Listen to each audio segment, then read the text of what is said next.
How and why did you start?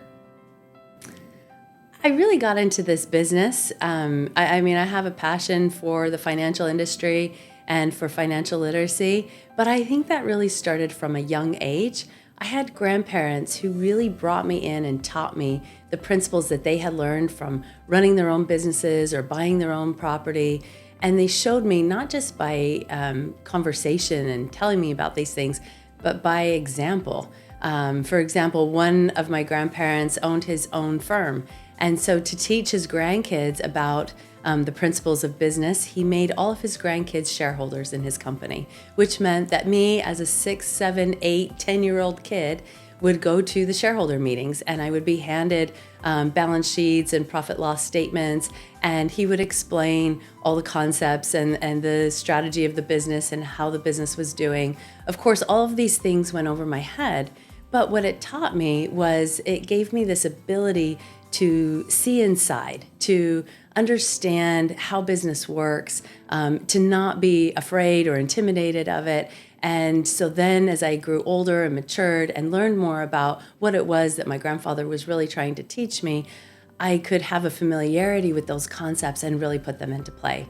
And so when I saw that for myself, I wanted to share that with others. I wanted others to really understand how understanding those financial concepts, whether it's in business, whether it's planning for your own financial future, how they can be powerful tools to really set you up for long-term success. Why is financial literacy so important? I think twofold. One, I've met with and helped too many people who didn't have the tools of financial literacy and found themselves in financial trouble. And it breaks my heart because with some simple steps, it doesn't have to be big, huge, massive amounts of savings that we put away. Small, simple habits built up over time can have an enormous, powerful effect. I think the other thing too is I have kids, and it's things that I want my kids to know. I want them to put it into practice and know how to be self-sufficient, how to take care of themselves. Not just expect things to come to them, but if they want something, to work for it and how to build up to reach that goal. And so there's a passion and a drive behind the conversations and the things that I have with people that really I think of, I share that same concern for them that I do for wanting my kids to have these same tools and understanding so that they can have that long-term financial success. Absolutely. So what about this business is important for people to know besides from financial literacy? If you Google or search online, how to plan for your financial future or how to save for retirement, there is a ton of information out there. I think because of the plethora of information and people just not sure of what to do or the route to go, we kind of go along the same traditional paths. I meet with a lot of people who save for a 401k and think, oh, I'm putting money in my 401k, I'm good, I'm set.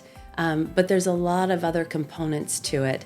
And there's a lot of different ways to save and plan for your financial future. Everyone's different. Everyone has different goals. Not one, there's not just one tool that fits everyone.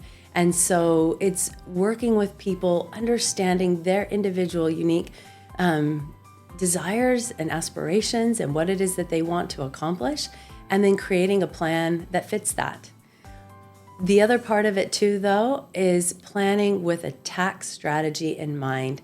I think a lot of times I mention tax to people, tax strategies, paying taxes. It's not a topic. It kills a party, right? I mean, you go into a party with that kind of topic as the conversation, people are leaving right and left. It's not something that people typically want to address, but it's something that we need to look at and address because there are ways to plan for retirement or long-term savings or goals that we have in tax-efficient ways.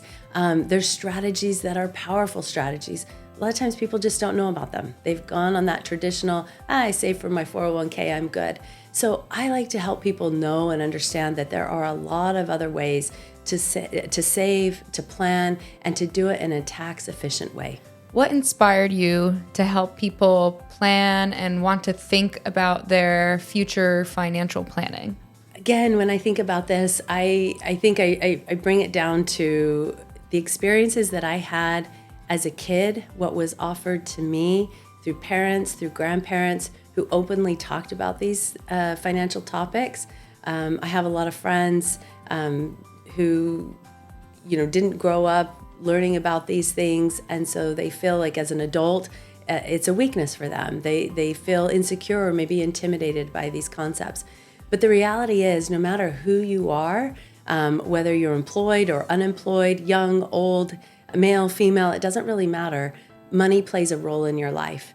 And it's important to have those fundamental skills of knowing how to make money work for you, to make it work and accomplish the goals and the objectives that you have for it. Not what everybody else has, not what you read online, not what, people suggest on, wherever it is that you get your financial information, but being able to take all of that information and assimilate that information and create a plan that's personalized for you.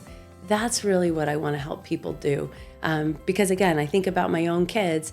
I want them to be set up for long-term financial success. And really, it's small steps that get us there. It's not big, huge steps that we need to take. It's small steps, small habits along the way that help us. If I'm someone new and all this is scary to me, how would I contact you? How would I reach out to you for a consultation? Yeah, the best way, if you go on my website is thesimplemoneyproject.com, and there's buttons all over the website there to book a free consultation with me. Or you can always just send me an email, which is Bonnie@thesimplemoneyproject.com.